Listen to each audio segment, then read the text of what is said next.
जय श्री राम। शंखनाद में आपका स्वागत है। दिल्ली में कल के उत्पात के बाद आज सब ठंडे पड़ गए हैं। सारा जोश जो है वो खत्म हो चुका है और अब परतें उधड़नी शुरू हो रही हैं। दिल्ली पुलिस ने इस पूरे जो हिंसात्मक प्रदर्शन था, संसद पर हमले की कोशिश थी, इस मामले में एफआईआर दर्ज कर ली है। अज्ञात लोगों के खिलाफ एफआईआर दर्ज की गई है और साथ ही पुलिस को इसमें पाकिस्तान कनेक्शन और विदेशी फंडिंग का कनेक्शन मिला है। कि कल के प्रदर्शन में जो सोशल मीडिया पर हो रहा था उसमें पाकिस्तानी अकाउंट शामिल थे, उनके आईपी एड्रेस खंगाले गए हैं और उनके जरिए यहाँ पर कुछ भ्रामक वीडियो फैलाए जा रहे थे, गलत जानकारी दी जा रही थी और इन जो अकाउंट्स थे इन्हें सपोर्ट मिल रहा था सीजेपी के सपोर्टर्स से। ये पुलिस इसकी जांच कर रही है, इस एंगल को खंगाल रही है कि पाकिस्तान के जरिए यहाँ पर क्या कराने की कोशिश हुई। साथ ही अब अभिजीत दीपके, आशुतोष रांका, सौरभ दास, ये लोग, इन लोगों ने अब अपने लिए गड्ढा खोद लिया है क्योंकि अब विदेशी फंडिंग की जांच हो रही है। अभिजीत दीपके इससे पहले अमेरिका में था, यह अचानक से जागा भारत आया और यहाँ पे विरोध प्रदर्शन शुरू किया। इसको टेंट तंबू लगाने के लिए पैसा भी मिल गया। ये तिरपाल लेकर आए हैं, पोस्टर लगाए हैं, इसका पैसा कहां से आया?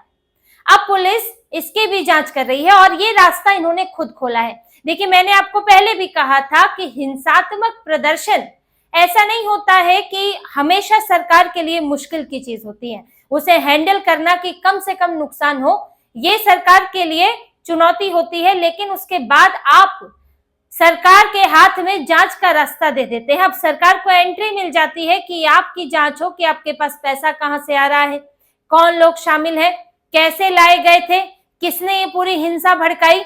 तो यहाँ से रास्ता खुल चुका है और अब एफआईआर हुई है तो एफआईआर हुई है तो जांच भी होगी, जांच होगी तो पूछताछ भी होगी।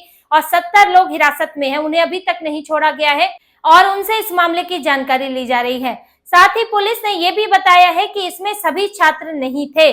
जो लोग आए थे उसमें से कई लोग थे जो छात्र नहीं हैं, जो ये कह रहे हैं कि छात्रों का विरोध प्रदर्शन है, इसमें तो नीट का पेपर को लेकर हो रहा है, जबकि पुलिस का कहना है कि इसमें जो आए लोग थे वो छात्र नहीं थे। बहुत सारे लोग ऐसे थे, यानी कि गुंडागर्दी के लिए क्या बुलाए गए थे। जैसे कि ये आदमी है हाजी अफजल और ये सीलमपुर में गुंडा है और ये पहुंचा हुआ था भीड़ लेकर। ये क्या कर रहा था वहां पर? इसको उनके नीट का पेपर देना था। ये नीट देने वाले हैं जिहादी। तो ये सब पुलिस अब देख रही है। देखिए, एक भीड़ केओस अलग होता है, उसमें सब मिक्स हो जाते हैं, लेकिन बाद में जब जांच होती है तो परतें खुलती हैं। 250 फुटेज पुलिस के पास अपनी है, सीसीटीवी से है, मोबाइल से है, बॉडी कैम से है, वो खंगाली जा रही है। चेहरे पहचाने जा रहे हैं। जिन लोगों ने पुलिस वैन पलटी, जिन लोगों ने सार्वजनिक गाड़ियां पलटी है, पत्थरबाजी की है, गमले तोड़ तोड़ कर पत्थर बनाए हैं, उन्हें फेंका है, पुलिस वालों को घेर कर मारने की कोशिश की है, उन सब को देखा जा रहा है और उनकी पहचान की जाएगी और फिर इनके मास्टरमाइंड भी देखे जाएंगे। और यही डर है कि अभिजीत दीपके, जिसने बड़ी जोश में कहा था कि हम आज भी संसद मार्च निकालेंगे, वो पीछे हट गया है और कह रहा है कि संसद मार्च अब नहीं निकलेगा क्योंकि पिटाई होगी, पुलिस पीटेगी। तो पुलिस के पीटने का डर इन्हें हो गया है क्योंकि कल इसके लिए बड़ा इंतजाम था। ये जब कल लाव लश्कर के साथ निकले थे, ये ट्रक पे बैठा हुआ था पूरी तरह सुरक्षित, ना कोई डंडा, ना कोई पत्थर, ना आंसू गैस का गोला, ये जंतर मंतर से आगे बढ़ा नहीं और उसके बाद वहां से ये गायब हो गया था। अब इन्हें डर ये है कि आज अगर हम शुरू करते हैं तो हमें तो आगे रहना होगा और आगे रहेंगे तो मार खाएंगे। इसको जो वहां पे लोग आए हैं उनका नहीं है, उसको अपना भी डर है। दूसरी बात, आज इनके पास संख्या भी नहीं है। ये लोग केरला भवन के पास रात को प्रोटेस्ट कर रहे थे, फिर ये करीब 100-150 लोग जो हैं ये आगे दोबारा से जंतर मंतर पहुंचे। हालांकि इसमें पुलिस पर भी सवाल उठ रहे हैं कि इन्हें दोबारा क्यों पहुंचने दिया गया। जब आपने जंतर मंतर खाली करा दिया था, मैंने पिछली बार आपको तस्वीरें भी दिखाई थी कि जंतर मंतर खाली करा दिया, टेंट तंबू हटा दिए, तिरपाल हटा दी, तो आपको इन्हें दोबारा क्यों आने दिया गया, बैरिकेडिंग क्यों नहीं की गई? इनको वहां पर जमने नहीं देना चाहिए था, बाकी अपना जो भी इंतजाम करते। लेकिन अब पुलिस ने वहां पर इनको आने दिया गया है, क्योंकि एक वही जगह है जहां धारा 144 लागू नहीं है, बाकी जगह धारा 144 लागू है, तो वहां पर इनको बैठने दिया गया है। अब इनके ऊपर जांच के हिसाब से कार्रवाई होगी। फिलहाल ये लोग वहीं बैठे हुए हैं। अभिजीत दीपके का उतरा वो मुंह देख लीजिए और इनकी खराब हालत देख लीजिए, क्योंकि अब इनके पास समस्या ये हो गई है कि ना तो इनके पास सोनम वांगचुक जैसा एक हथियार रहा है जिसको दिखाकर ये कर रहे थे कि ये देखो जी, ये तो अनशन पर है, कितने परेशान हैं बेचारे, इनके बुरे हाल हो रहे हैं, सरकार देखे। अब ये किसका नाम लेंगे?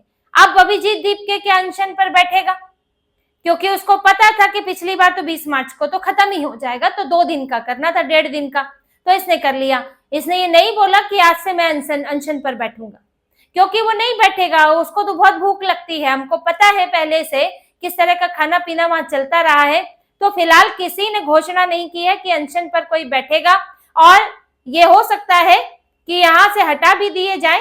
अभी कुछ और चीजें देखी जा रही होंगी, इनको हो सकता है कि आगे हिरासत में लिया जाए, उसके बाद तो अपने आप ही खाली हो जाएगा, क्योंकि जब एफआईआर हो रही है, जांच होगी तो इनके ऊपर कार्रवाई भी होगी, और इसी के कारण ये लोग परेशान हैं।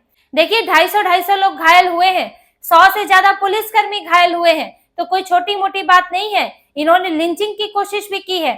ये आप अभिजीत दीपके का वीडियो देखिए, जो ये कह रहा है कि पुलिस ने बर्बरता की, पुलिस ने मारा, ये इसके अपने वीडियो में इसके सामने पुलिस को घेर कर मार रहे हैं।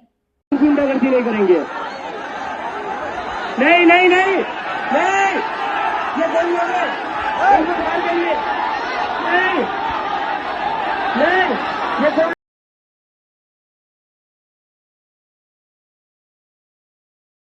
क्या यहाँ पुलिस वाले ने हमला किया था? क्या यहाँ पुलिस का लाठीचार्ज हुआ था? इन लोगों ने पुलिस वाले को घेरा तब लाठीचार्ज हुआ, और यही ये लोग दिन भर करते रहे हैं। बैरिकेडिंग लगी थी, बैरिकेडिंग से आगे आपको नहीं जाना था। अगर आप कहते हैं कि शांतिपूर्ण विरोध प्रदर्शन है, तो आप बैरिकेडिंग तक रुकते, वहीं बैठते, वहीं करते, चाहे सड़क ब्लॉक होती, चाहे कुछ भी होता। लेकिन आपने बैरिकेडिंग पार की, आप संसद की तरफ जा रहे थे, संसद मार्च था, संसद में रिस्क नहीं लिया जा सकता है। इनमें से कोई बम बांध के फट जाए संसद के अंदर, तो जिम्मेदारी कौन लेगा? ये लोग जाके किसी ने सांसदों को बंधक बना ले, कुछ उनके साथ दुर्व्यवहार करे, किसी सांसद की जान चली जाए, तो उसकी जिम्मेदारी कौन लेगा?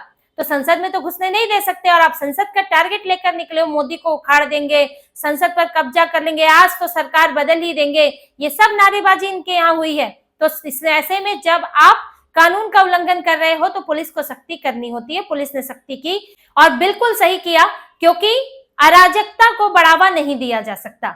ऐसे अगर ये होने लगा, तो फिर कोई भी मुंह उठा के जाएगा, कल को कांग्रेस की सरकार में कोई भी मुंह उठा के जाएगा, कहेगा जी मुख्यमंत्री हटाओ, भीड़ लेके जाओ, मुख्यमंत्री को हटा दो। ये कोई तरीका नहीं होता है। लोकतंत्र है, चुनाव एक तरीका है, आपको हर 5 साल में चुनाव होते हैं, आप अपना पसंद का नेता लाइए, आप लोगों को प्रभावित कर सकते हैं तो करिए, नहीं तो फिर चुप होकर बैठिए, क्योंकि एक व्यवस्था है और उस व्यवस्था के तहत रहना होगा, नहीं तो लठ बजेंगे, आंसू गैस के गोले छोड़े जाएंगे।